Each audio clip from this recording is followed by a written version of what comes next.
I forward my tongue. Herb is growing in my yard. Natural blessing me by far. But when I light the sacred fire, my spirit lifts a little higher.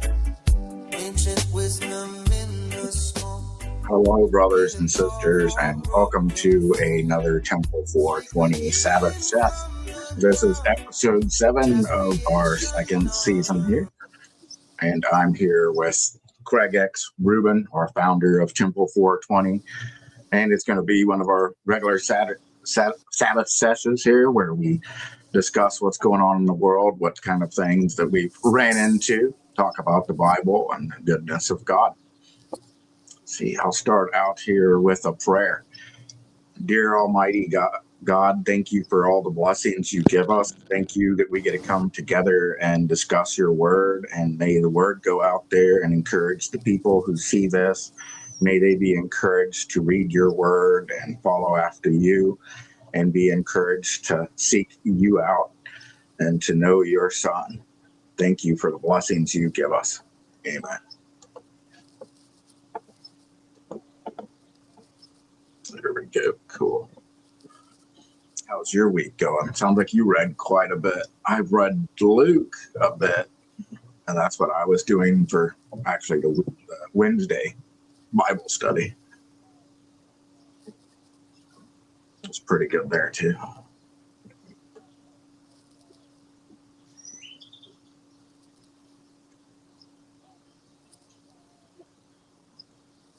I think it was Luke 17 through 21 this week. Yeah. Can you hear me at all? I heard some background, but I didn't hear can you your hear me? voice. I can hear you now. Can you hear me? Huh. Chapin, can you hear me? Let me turn this Yeah, thing I around. can hear you. Can you hear me? And it's a good one. Fixed the technical difficulties. Cool. I paused. We're back. Okay. Cool. Yeah, that was weird, huh? That is really weird. I always feel like technology, like maybe Apple's listening to me talking shit about their phone, and they're like, all right, cut them off. We'll show him. The what? Like, we'll show him. Will show in? Oh, we'll show him. We'll show him. Yeah, exactly. It's so funny. That is crazy. All right, so we back on? Yeah, we're back. All right. Happy Sabbath, everyone. Yeah, I was just pulling up, talking there too about how you said you read a few Bible books of the Bible, and this week I went through Luke 17 through 21 on the weekday thing, and that was interesting. 17 through 21, is that where he talks about the future, or like the end of the world stuff, or is that like more Luke 13? I think it must be Luke 13, because this was what was going on 17 through 21. See, there is the talking about the coming of the kingdom and cleansing of the lepers, though, and then the persistent widow, Pharisees and the tax collectors let the children come to me, the rich ruler parable.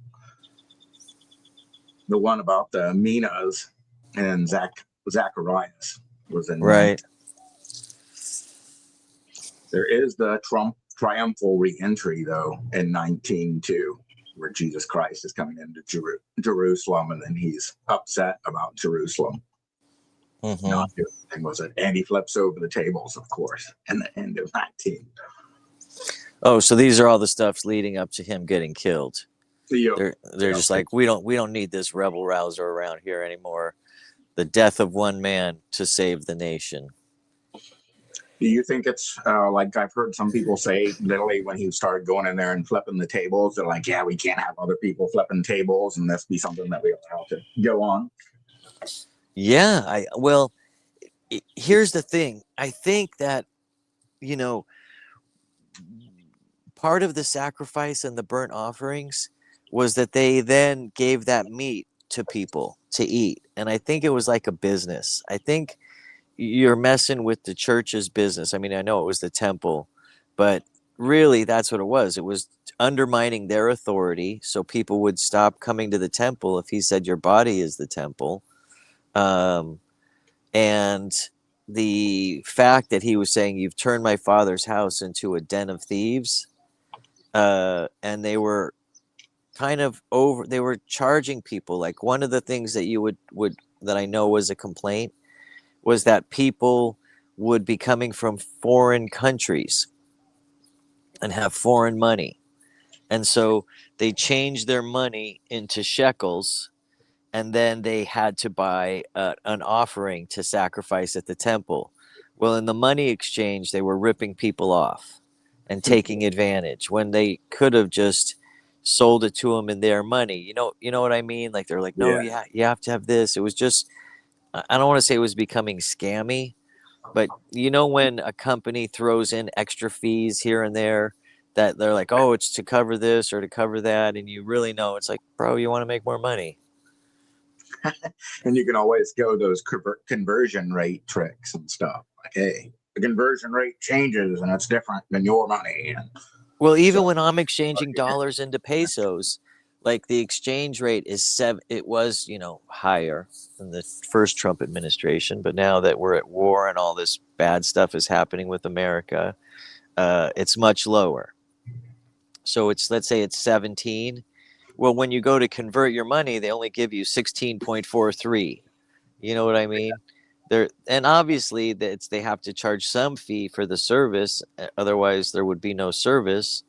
But you wonder at what level is it fair? Because sometimes maybe the fee is or the exchange rate, the official exchange rate is 17.5, but when you go to convert it, you only get 16.5. But if you convert more than $1,000, they'll give you 17.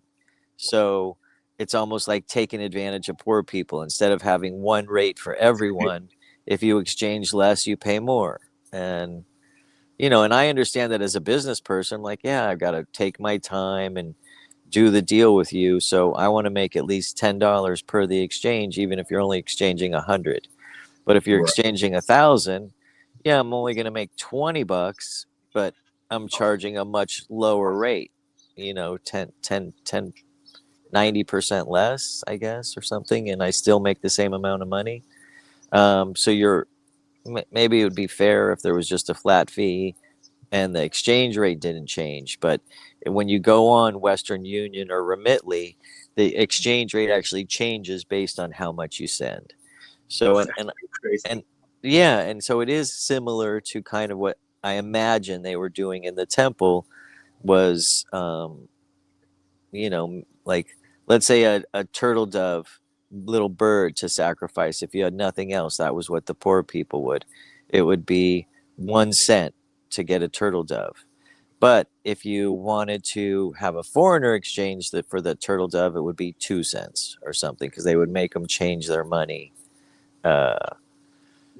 And I'm just pulling those numbers out of thin air. I'm not saying that's how it was, but I know that's what some of the complaints were going on about.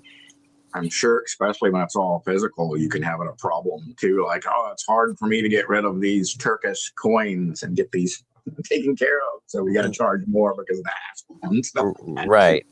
Right. It is different when it's all digital. That's interesting that you mentioned that. Yeah, then they can just send it off anywhere instead of have to go find somebody that actually wants that kind of coin. Yeah. Yeah, that's true. Like in Mexico, they won't even take your coins. They'll only take paper money, because for them to bring the coins to the U.S., all of a sudden it'll weigh so much, and the cost of shipping will negate whatever they made. That makes sense. Yeah. Yeah. All that stuff. So, yeah, it's interesting how much from the Bible is still relevant to today. Right. It's crazy. Yeah, it seems like, oh, it's so long ago. It's such another world, and yet human behavior hasn't changed at all. One of the cool representations of that I've seen locally that I bring up sometimes too is our some of our buildings downtown Kansas City actually have etched in the side of the building have Moses and delivering the law. Oh, awesome. Were they court buildings or government buildings originally? I think they were, yeah. Okay. And then it's cool that, and then when you look at the story there that a lot of the law stuff got set up through Moses and Jethro working that all together. Jethro being his father-in-law. How did Yeah. what did Moses and Jethro do together? Do you think that Moses was trained by Jethro? Because he was a priest also. Yeah, it sounds, well, by the Jewish group I go to, it sounded like he was a priest that wasn't even of Yahweh. He was a different kind of priest. But I know Moses was getting really stressed out. I saw there's actually the people that there's a new show about it out there too. I'd have to get that information, but they pulled it up in an episode I watched the other day too, and I've read it several times, that Moses was having trouble because everybody was coming to him and saying, hey, what do I do with this problem? What do I do with that problem? And it was really stressing him out and wearing him out. And Jethro ends up talking to him and says, hey, you need to get different people and delegate them as judges, and they need to go to these different people, a certain person for each one of their tribes, and speak to them, and then you just need to deal with the crazier matters. The bigger like this, you'll be the Supreme Court. Yeah, so you're going to get worn to pieces trying to solve everything. You need to delegate that out, and that's really how it's really got set up now too. So yeah, no, we have the different court systems. We definitely, our whole legal system stems from Moses's. Which is interesting. So it stems from Jethro. I knew that someone had told Moses to do that, but for some reason in my mind, I thought it was God told him to do that, but it was Jethro who told him to do that, huh? Yeah, which is really wild. You know what I always think of when I hear the name Jethro too? No. Here's a story about a man named Jed, poor mountaineer, barely kept his family fed. Then one day he was shooting at some food, and up came a pool of a bubbling crude. Black gold, that is. Jethro and Jethro Tull is the only Jethros I've even heard of. Oh yeah, Jethro from the Beverly Hillbillies and Jethro Tull. That's true. Was that? I guess it is a name. Probably the Amish people are the only ones who still go with Jethro, and I guess Jebediah is a little more common, but some of those real biblical names you only hear in Amish country. Right. Yeah. This here's my son Jebediah. What'd you end up learning this week in your study? Well, like I was mentioning to you before we started, was the most shocking thing to me. And it's funny because my kids and I are reading Job together, and my wife and I are reading Joshua together, and I read John by myself. And in Joshua was when they attacked Jericho. Like I felt like I knew everything, and all of a sudden I had forgot about the guy who stole.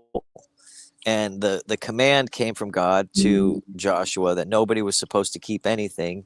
And one guy, a con, which is funny, like a con man, he ended up stealing a few things, but it's done with an A, an H, and a K, that kind of con. And his father, his family, his daughters, his sons, his animals, and all of his property, first they stoned the families to death. And then they burned everything he had, including everything he stole, the gold, the silver, the robes.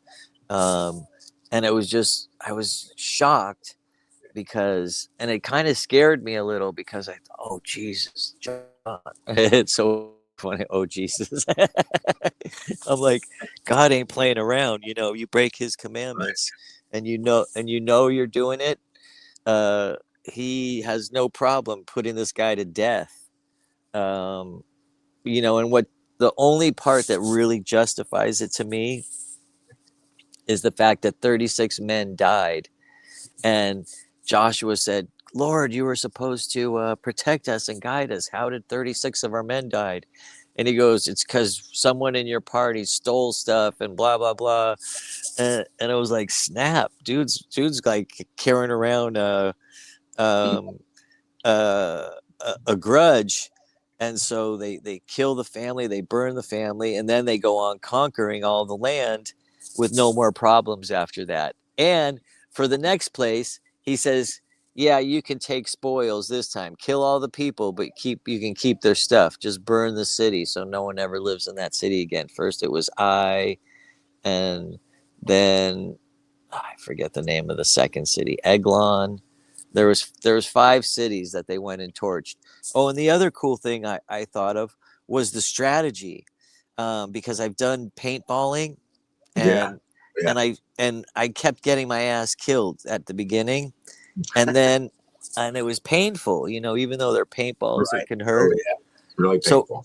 yeah, so I started studying some military strategy, and one of the strategies we still use today is an ambush. And how do you set up an ambush? Well, Joshua sent 30,000 men to go hide behind the city. And they had been attacked by the city of Ai before, and Ai is AI, which is kind of funny. Um, Yes. and so he says, he goes, you guys go hide behind the city where they can't see you. We're going to come and camp right in front of them, pretend like we're going to attack them, get all in our attack position. And when they come out, we're going to run away and let them chase us all the way into the desert. Um, so it'll leave the city empty. So the king of Ai, there's 12,000 people living in this city. He says, everybody, let's go get these Israelites. They're running. They're afraid of us. So they chase them and chase them and chase them. Then the 30,000 soldiers from the back come in and loot the city, burn it. And the people, while they're far off, they look and they see their cities on fire and the smoke rising. So they turn back, and then the Israelites turn on them, and they're caught in a pincher move. And I'm like, that's exactly what they teach on YouTube in modern warfare tactics, how you send one guy in, and then you have him run away so he gets chased and chased out of that area, and then you ambush all the guys when they come to chase him. Pretty smart. Yeah. And so I was like, oh, interesting tactics. Like, it's so amazing how much you can learn from the Bible all the time, and how sometimes you read it and it just doesn't connect with you at all, and then sometimes you read it and you're like, I'll never forget that lesson. Right. Yeah. Oh, yeah. Yeah. And so in Job, I think we're up to like chapter 10, and in Job, the big thing I'm learning is how bad off Job was. Like, they just kept messing with him, his children, his health, his wealth, and that he had the wealth of a king. So he might have been, how there's 5 kings in the Amori tribes that the Israelis conquer when they conquer Canaan in the book of Joshua. Yeah. Well, in his area, there's like his 5 buddies all seem to be really rich kings, and they're like, we're righteous, we're upright. And he's like, really, I didn't do anything wrong. He's talking about weighing it on a scale, all the things that have happened to him, and he's almost begging to die, but at the same time he's still grateful that for everything he had, and he's not really turning on God. Everyone wants him to curse God because God's cursed him, but he's like, no, I can't do it. And that's what's happening so far up to chapter 10. Nice. That's a pretty good one. Yeah, and I've always thought that Job was the oldest book in the Bible. I kind of figured that out myself and then had it confirmed from others, because it kind of takes place before the Hebrews leave Israel, or the Israelites leave Egypt, I mean. And so it was probably written first, and then just a very popular book that talks about God in that area. But then there was something that made me think, oh no, maybe it was written afterward. And it was said because he said God freed the people from Egypt, and now I'm confused whether I read that in Job or Joshua, but because that's what happens when you're reading 3 books at once. Yeah. But I think there was like, because I was talking to my buddy Rocky, and he goes, no, I don't think it's the first. He goes, there's proof that it's not the first one written either, and his whole thing was just based on Moses. He's like, Moses wrote the Torah, that's the first book. And I'm like, yeah, chronologically in the Bible, it's the first 5 books. But I just think that because they talk about the Sabians who were only around before they had come out of Egypt, the Sabians were the ones who attacked his family, that I was like, oh, interesting. That's what made me think it was such an old book. Right. I've heard it's really old. I'm not really sure where it's positioned. So that's cool to hear. Yeah. So anyways, my friend Rocky and I were debating that during this week. We were on the phone for like a half hour discussing Job and whether it was first or second, blah, blah, blah. Yeah, he completely loses everything and does good through it. Yeah. And then, do you know why in John chapter 2 they have the wedding on the 3rd day, which is Tuesday? I don't. I've heard Tuesday is supposed to be lucky or something too, aren't they? Or somehow blessed or something like that.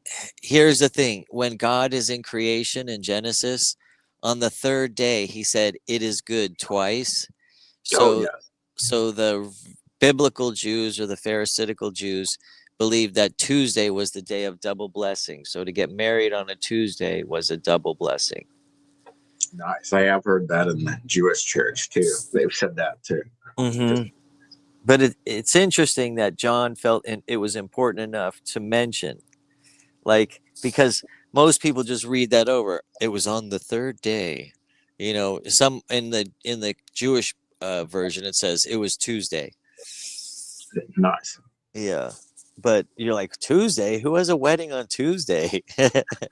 Right. Yeah, that's an inconvenient day of our modern week to have it.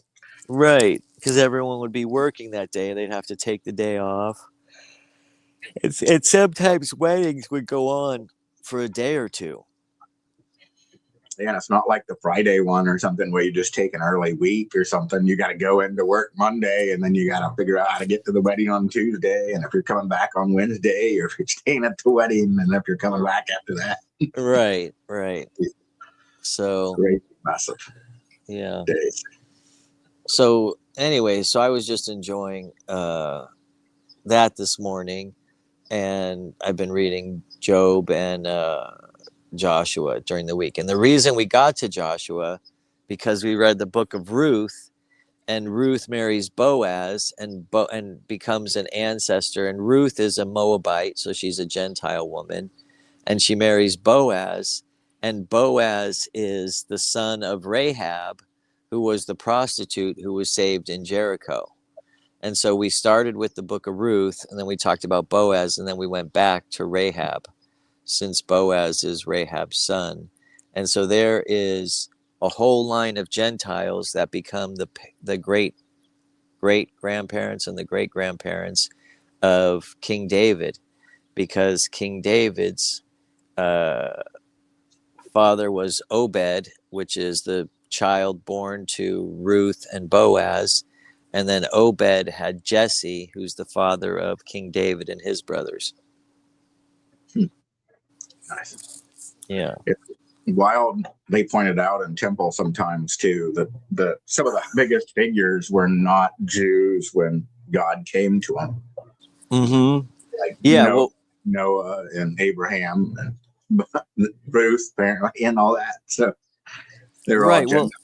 And Abraham isn't really Jewish anyways. Do you know where the word Jew comes from? The tribe of Judah, right? Correct. From Jacob's son. So Abraham, Isaac, Jacob, and then Judah. So the first Jew was 4 generations away from Abraham. So wow. He always comes to the Gentiles there then. For most part. Well, I don't think there was anything as Jew and Gentile before Judah. True. So, but his father was an idol maker. Do you remember Abraham's father's name? I don't. I think it's Nahor, Nahor. That sounds familiar. Yeah. Sometimes I forget, but sometimes I remember. Anyway, tell me a little bit more about Luke 17 through 21. What did anything pop out to you that you didn't remember? Because I know you've read it before too. Yeah, I was trying to think which ones were in that one there. He does tell the wars and persecution coming up. I think it was before 17, though. One of the things that boggles me too is that Jesus Christ tells you that salt is good for you, but our modern world tries to tell you differently for most part. There's some talk that the French had a study that said that that wasn't true, that if you're taking good salt, then more salt is better for you. But they've closed that and they continue to push that salt is not good for you. You need to avoid salt and keep away from it. That Jesus Christ even said that it was good for you. Well, I'm a big salt advocate, and so is my friend Rocky. And I've never thought it was bad for you, but I put a ton on my food. And do you know how valuable it was in the ancient world? They used to use it for money, right? Yeah, the word salary is salt and rye, because the people in the Roman army and on ships, they were paid in salt and rye. That was your salary. That's wild. I didn't know that one. Yeah, and the Latin word for salt is sal, S-A-L. Yeah, because he definitely said it's good for you there. There was something else similar to like that. Well, you know, animals go out of their way to lick salt. They'll climb mountains or this and that to get that. And I think we're all kind of like a battery. Seems like it. We definitely have an electrical charge that keeps our body running. That's why they can shock your heart back on with electricity. Yep. So, and batteries need like salt and water, right? Yeah. Yeah. I mean, or you can make a battery from salt and water. So, well, the sun's starting to come up on me all the time. Yes, how to plug wires into a potato and make electricity. Yep. Yeah. If I remember right, that works off the salt and water. Yeah, I don't know the exact. I wish I knew chemistry better. Here's a little advertisement right here for Weedy Wonka and Whoopties. It was getting too hot outside. The sun just came up, so I can't sit out there anymore. What temperature is it out there? It's getting pretty hot out here. It's usually like 100 degrees. Wow. Hold on. Yeah, let me see what's up with the wife here. Yeah.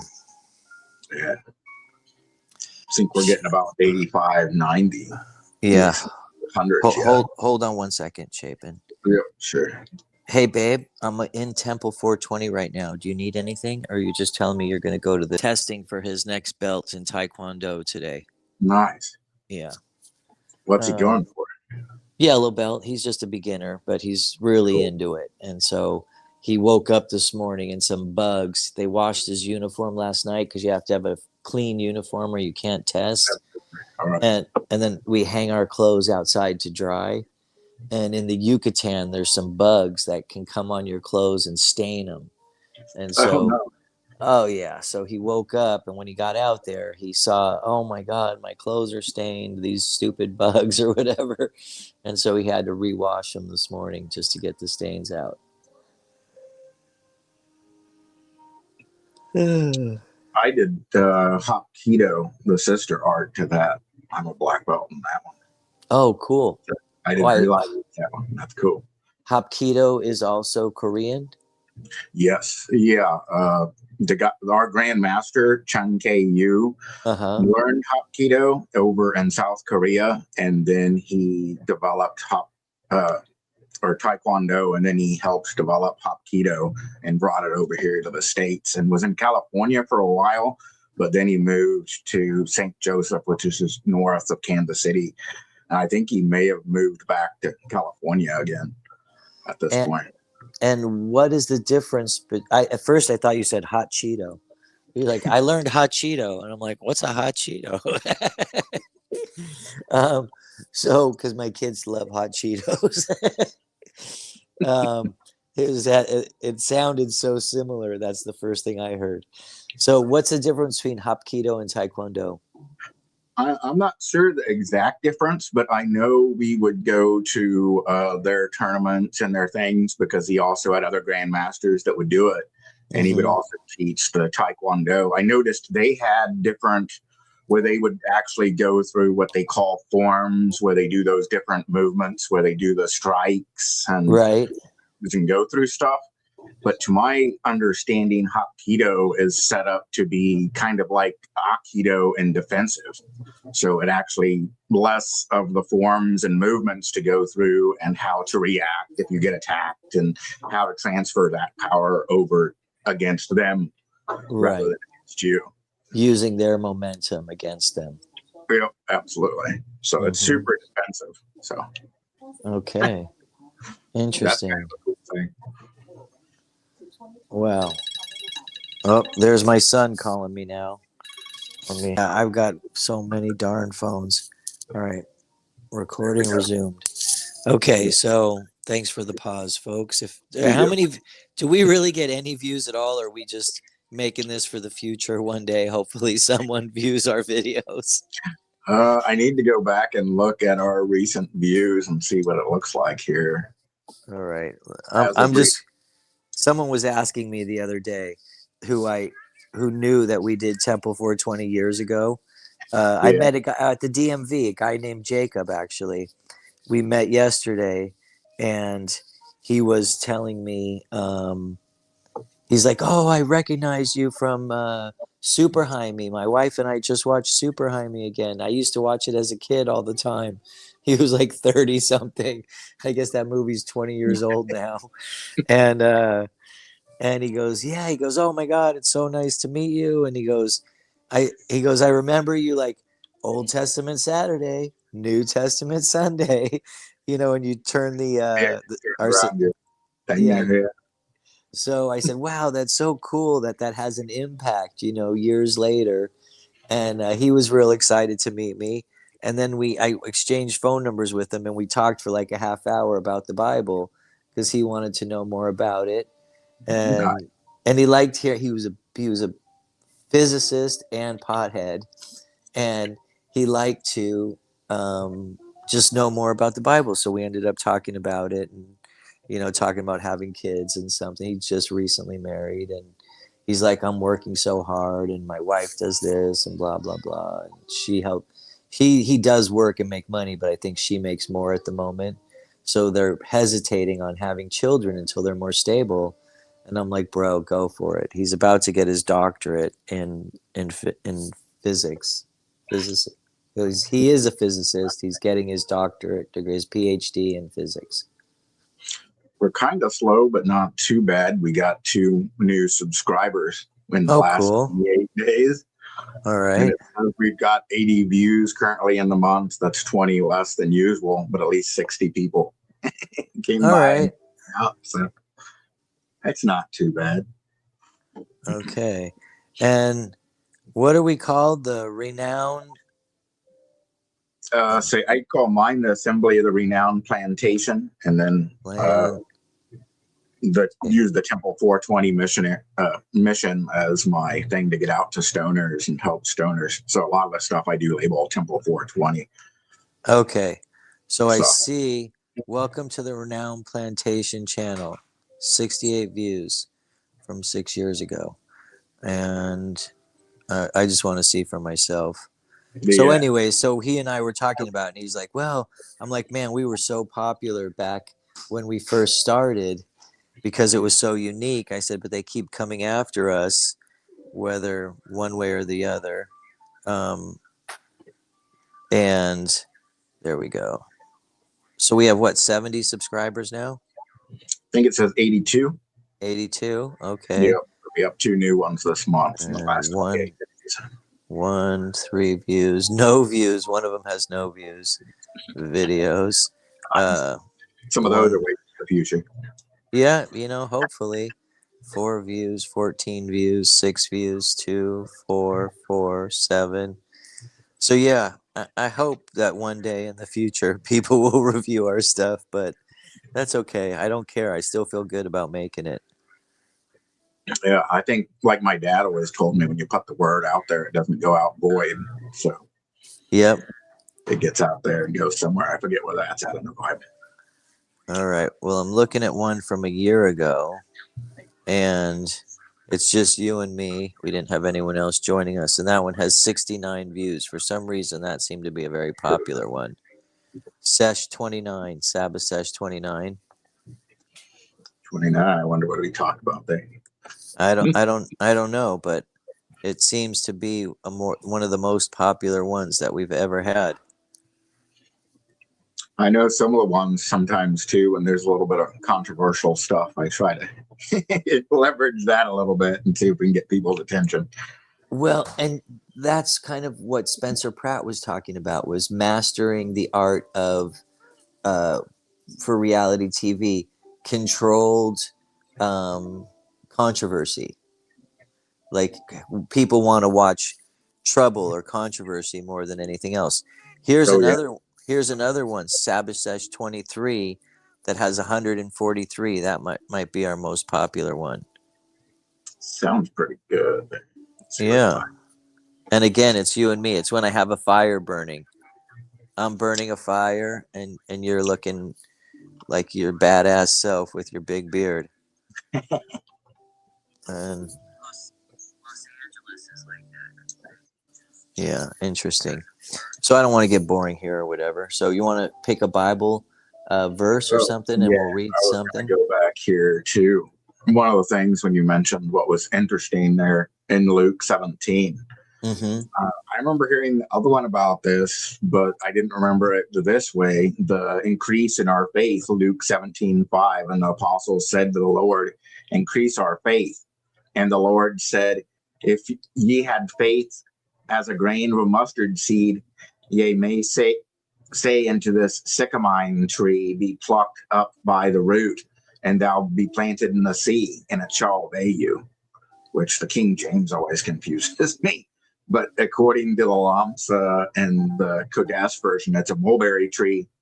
And if you had enough faith, you say, be uprooted and be planted in the sea, and it would obey you. I always remember about the mountain, but I never remembered about a tree doing that.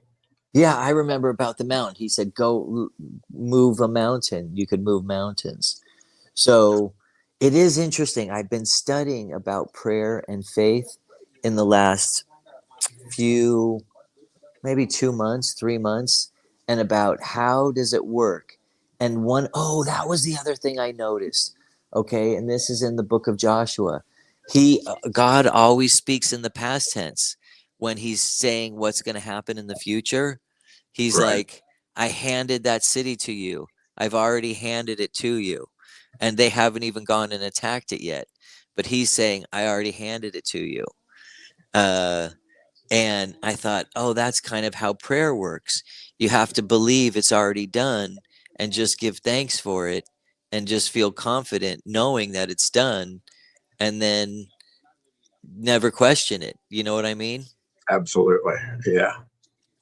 And I wrote about that in one of my books called 9021 Grow. I talked about the earthquake in I think it was January of 1994 in Los Angeles. See, that's right here. That's what? I said, that's right here. Whoop. What's right here? Oh, you got 9021 Grow? Yeah. Yeah. Thing's not showing me. Yeah, I feel it should have had a different cover. I was originally calling it The Money Tree, was what it was supposed to be called.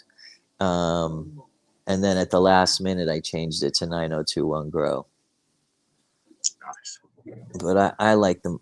I really like, we had designed a cover for The Money Tree based on, remember that children's book by Sheldon I forget. Yeah. What's his name? I can't remember what his name is. Sydney Sheldon Sydney, something like that. But he wrote the book called The Giving Tree. It's a children's book. Right, I remember Santa. Yeah, Giving Tree. Here we are. By Shel Silverstein. That's who that Oh, Shel Silverstein. There you go. Yeah, so we kind of did that with the money tree, and then in the background behind the tree was like Hollywood, and there was a fence, and we had broken through the fence through the and what is the defense of Hollywood? It's kind of like a mental barrier to keep us away from God, you know. And we had broken through the fake Disneyland to get to the money tree. It's always weird too when they pull it up on a pagan nature that the Hollywood relates to kind of a pagan, the Hollywood that they would use paganly like that too. So to me, it really relates with them trying to hide God and the things with God. They're trying to steer you away. Right. Well, we were talking about the fourth cup last week, how they used the hyssop stick to bring him the fourth cup, which is what would be used in the Holy of Holies, where they take the blood and they sprinkle the blood onto the Ark of the Covenant. Right. And that's supposed to take away the sins. And in the fourth cup of the Passover dinner is I think it's the sanctification cup, the cup of restoration and sanctification.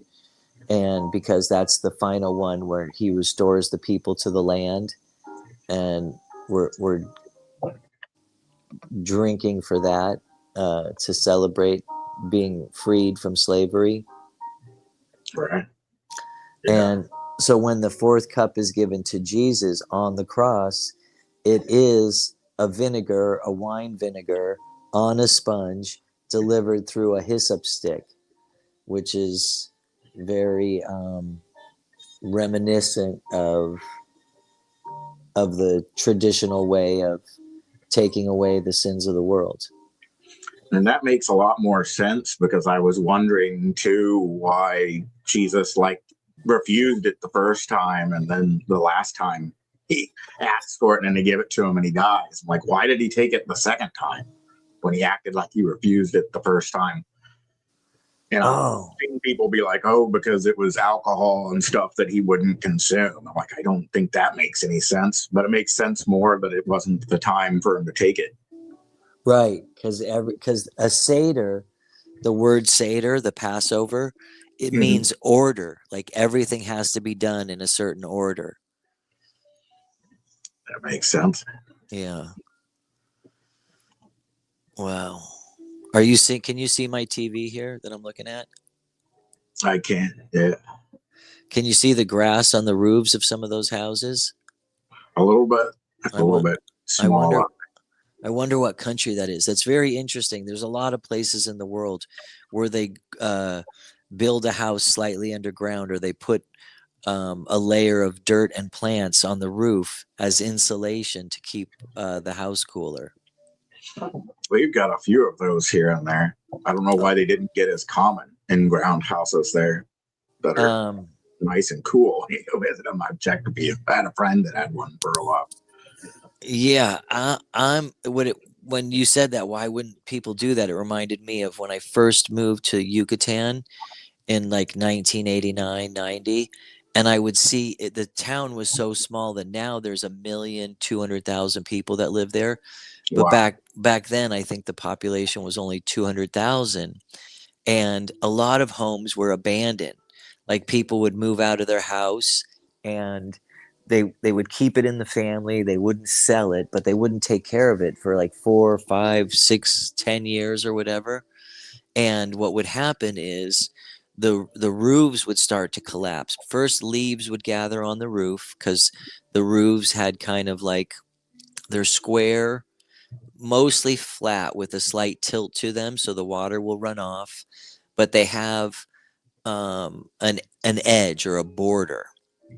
So what would happen is the leaves would fill in the drain, the border would stop draining down, and the border would capture the leaves.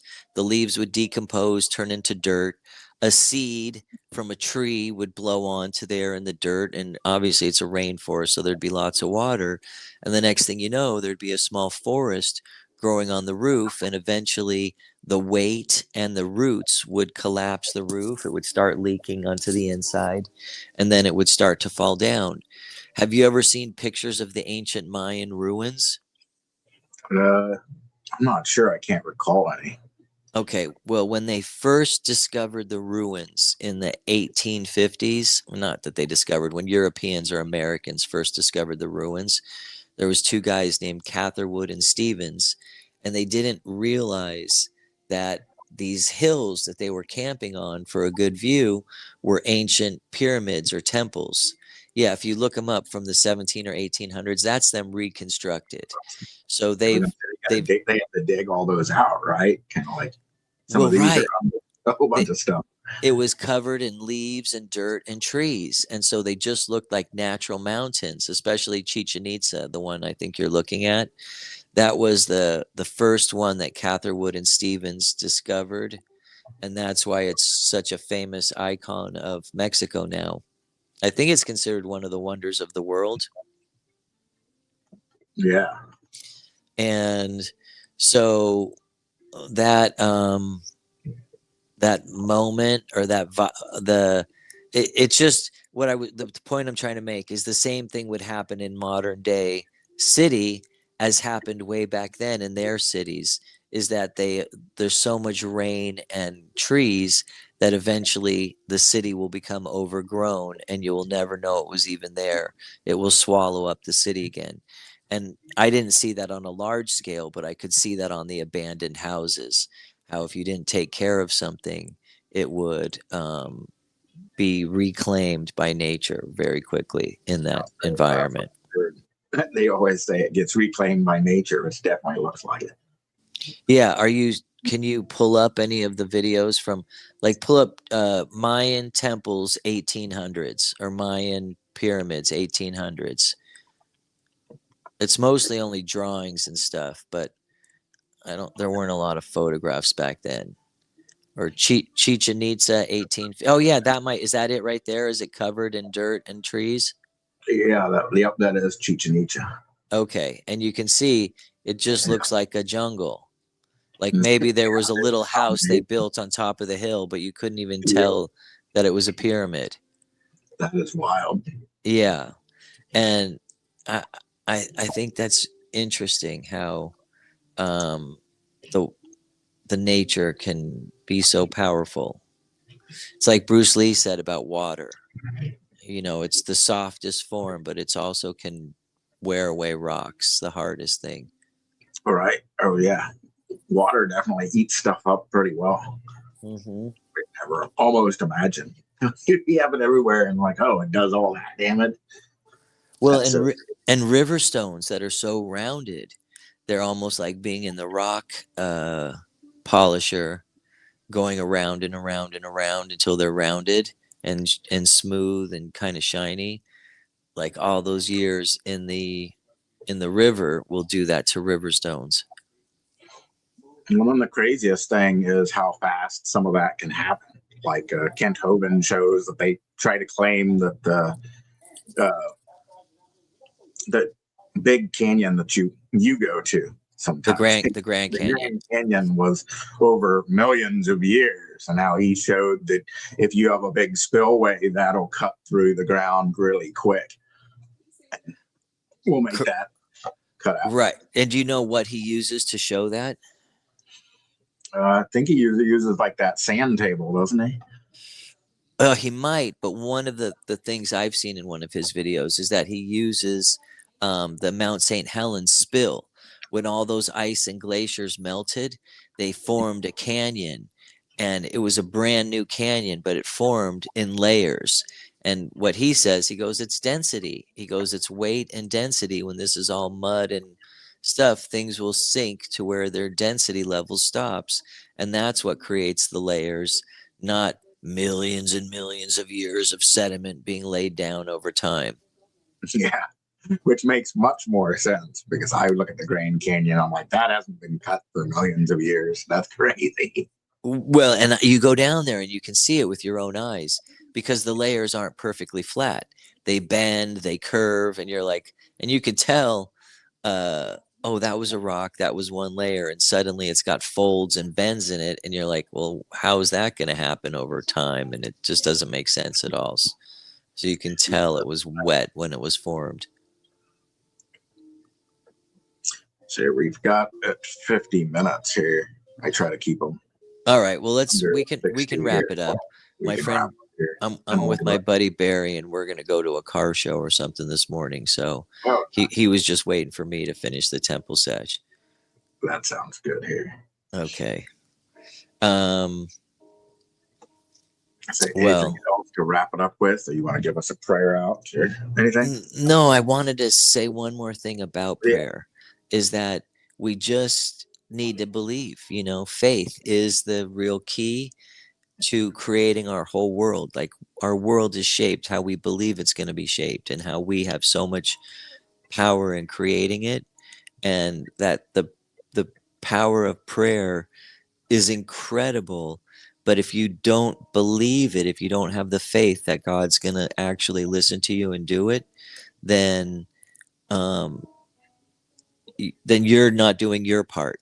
Does that make sense? Absolutely. Yeah.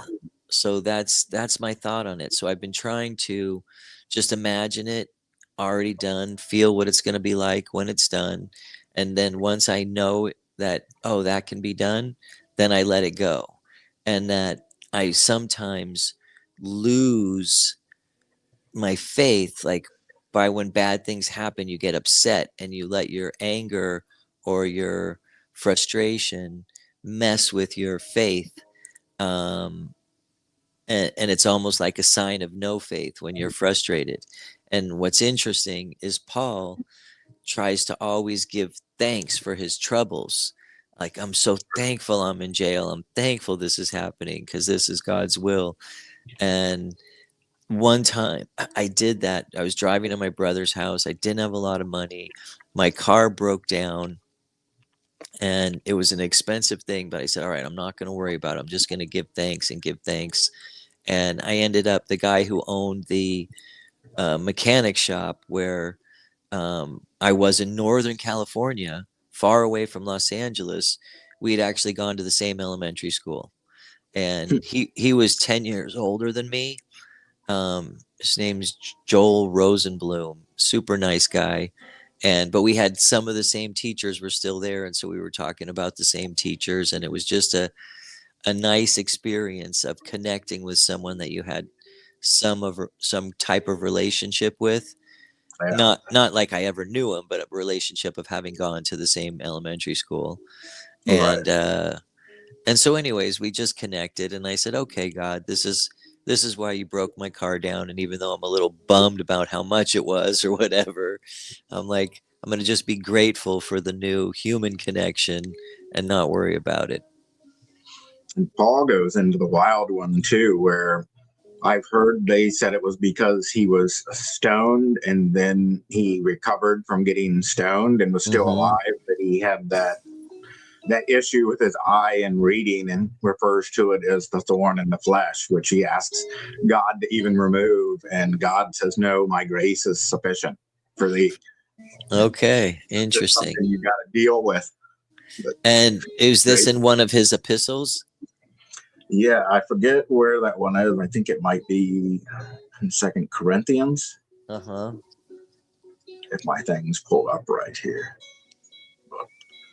Like, wow, that's good faith there. And I kind of try to think of that one too, especially with like my migraines and stuff like that. Like, why has this been a continuous thing for over 30 years? And sometimes I do see, when I look at it enough, that sometimes if I wasn't humbled by those migraines and kind of sit down, who knows what kind of wild things I could get into without thinking and stuff like that. So you almost want to say thanks. Yeah. Yeah. It's funny. my friend Barry, who I'm staying with, he was a member of Temple 420 back in Hollywood years ago, and he used to come visit me every once in a while, and I was always, when I was thinking about doing something wrong or something, like less than good, and Barry would come around. It would remind me like, oh, I gotta. Nope, an example here. I can't do something that's illegal or bad. I have to Right. live better. And so it would kind of prevent me from doing something wrong. And I was grateful for him for that all the time. It's pretty neat. Yeah. It is interesting how God works, how our whole life is almost like a lesson. Right. Oh, yeah. I think it's definitely a lesson for us to kind of prime us up and get us and build us better. So he's got it as a whole plan like that. Yeah. All right. Well, let's wrap it up, I suppose. I think Barry, he's left the TV on for 2 straight days. I think he actually lost the clicker somewhere. Oh, this is Poland. Various cities in Poland. Look how beautiful Poland is. Interesting. Yeah. Anyway, well, Chapin, thank you as always for organizing the Sabbath Sesh. Do you want me to give a prayer out, or do you want to give us a prayer out? I'd be happy to do it today. Awesome. Dear Lord, thank you for giving us this time together.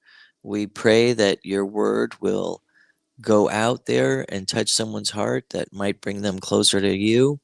And, if only one person watches this or 2, hopefully it affects their life in a positive way.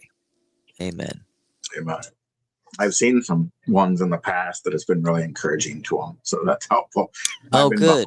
My comments, but I try to answer everybody's comments if they stick them below. I also will stick down the information so they can get a hold of us on Facebook if they want to join any of these too. So that information is always good and below.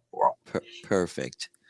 All right. Well, you want to read like the same book sometime this week so we can talk about it in common for next week? Yeah, we definitely could. Which book would you think we should do? I'm down for any of them, really. I don't know if anything right off that would be. All right, I got one. Let's do Obadiah. It's the shortest book in the Bible, so it'll be easy for us to read, and then we can talk about it next week. That sounds good. Awesome.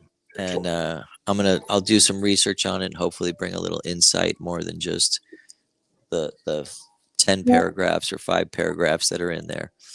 That would be neat. You usually got some good Jewish insight too, so that's why I always like. You've got seen different angles to bring out with it. I do my best. I try. Wow, you know what's tripping me out? I'm looking at these Polish buildings, and they look so much like the East Coast of the U.S., especially some of the churches that I'm seeing here. Interesting. Yeah, this one church, particular on the right side of the screen, looks a little bit like the church I had in West Virginia. And look at see all these spires here? Yeah, what a gorgeous town that is. That is neat. Anyway, have you ever been to Poland? I have not. I haven't been anywhere out of the United States except for Jamaica. No way. All right, well, you got to come visit me in Mexico.